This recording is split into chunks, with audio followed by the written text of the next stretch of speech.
Cut Off. Screenplay by Christy Price. Act 1. Interior bedroom, afternoon.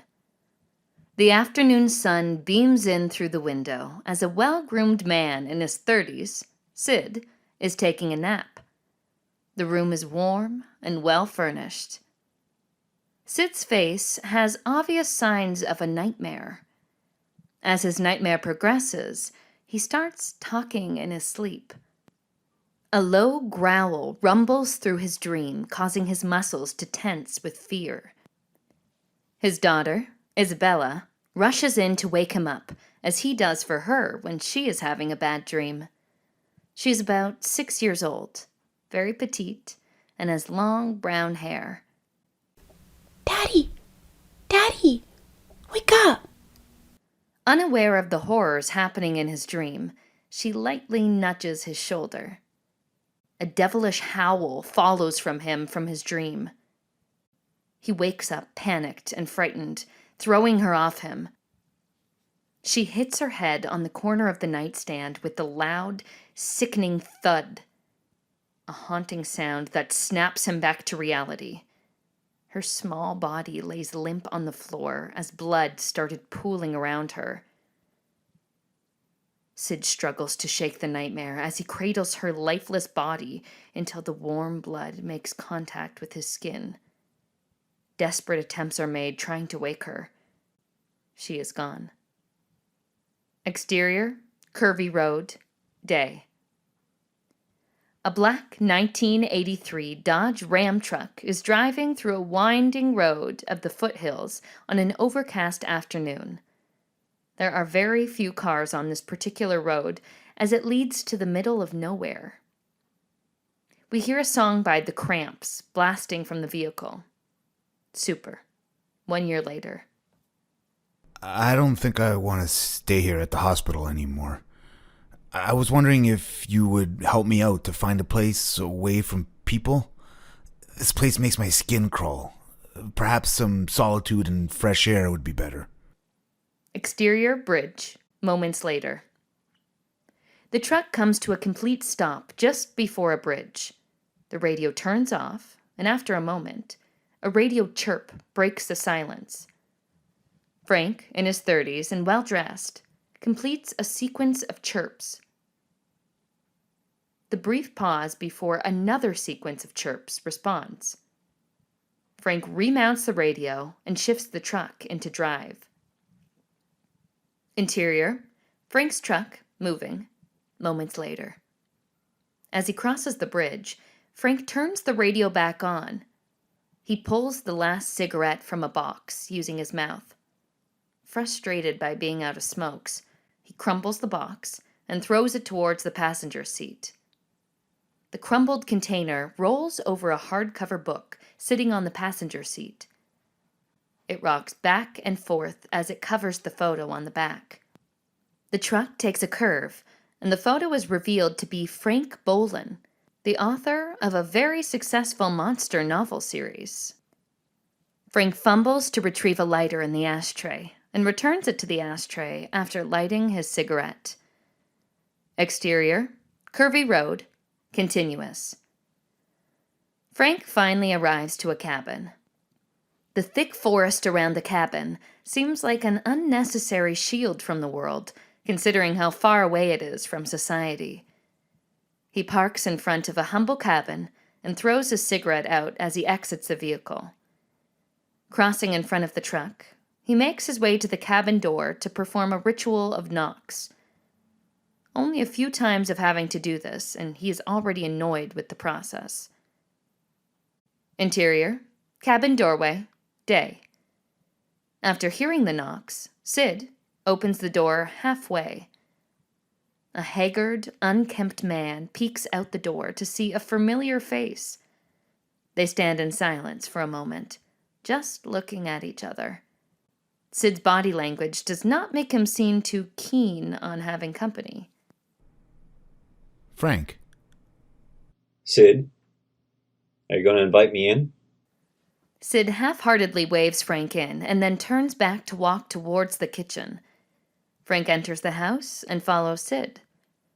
Interior, kitchen, same. Sid's back is turned to Frank as he is making himself a cup of coffee. Frank sets a shopping bag on the table. The bag contains a prescription bag and various sundries. I wouldn't approve the 90-day prescription. I was only able to get you enough for 1 month. Do you want a cup? Sure. Frank just watches Sid, studying his mannerism. Sid reaches for another mug and checks it to make sure it is clean. Frank looks at the table and chair. A sense of loneliness starts to seep in as it is a very small table with a single chair facing the wall. He couldn't imagine going days without seeing another person.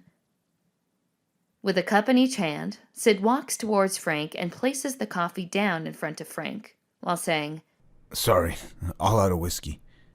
Frank looks at the half bottle of whiskey sitting on the counter. Sid walks past the table and Frank to sit in his recliner in front of the TV. Frank remains at the table for a moment to take a sip of his coffee, listening as Sid gets comfortable in a recliner. He realizes that Sid is not feeling particularly social today, but he needs to assess his condition regardless. He gets up and walks to the living room to join his brother. Interior, living room, day. The living room is pretty bare. It has 2 chairs and a small table. Sid's recliner is well worn, but probably the most comfortable spot in the house. The other chair is not as nice because it is only there for Frank to sit in when he visits. The television is playing classic reruns, volume down. Frank walks behind Sid to make his way to his chair in the corner of the room. He looks around the room as he sits there, waiting of Sid to interact. What's new in your world? My book was finally published. I brought you a copy. He continues to stare at Sid, hoping he would take interest in anything. Okay, I'll bite. What is it this time? Vampires? Sid glances over at Frank, waiting for a response. He notices that Frank is excited that he asked. Actually, it is zombies. Frank gives off a smirk while saying it, but it fades as he sees Sid looks as somber as ever. Aren't there enough monsters in the world? Frank sinks back into his chair and takes a few more sips of his coffee. Well, Sid, always a pleasure. Thanks for the coffee. Frank puts the half-finished cup of coffee down on the table. As he gets up to walk towards the door, he pauses for a moment at Sid's recliner.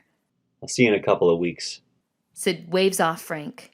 Frank sighs and continues to head out. Interior, living room, day. Sid spaces out to the television for a moment. The blue flicker from the screen reflects in his empty eyes. He sits up when he hears the pickup truck door open and shut, start up, and pull away. He takes a few sips of coffee before turning the TV off and going outside. Exterior, cabin, moments later. Sid walks to where the truck was parked and picks up the cigarette butt that Frank had thrown out. Every time. Sid turns to walk back to the house and sees Frank's book propped up against the house.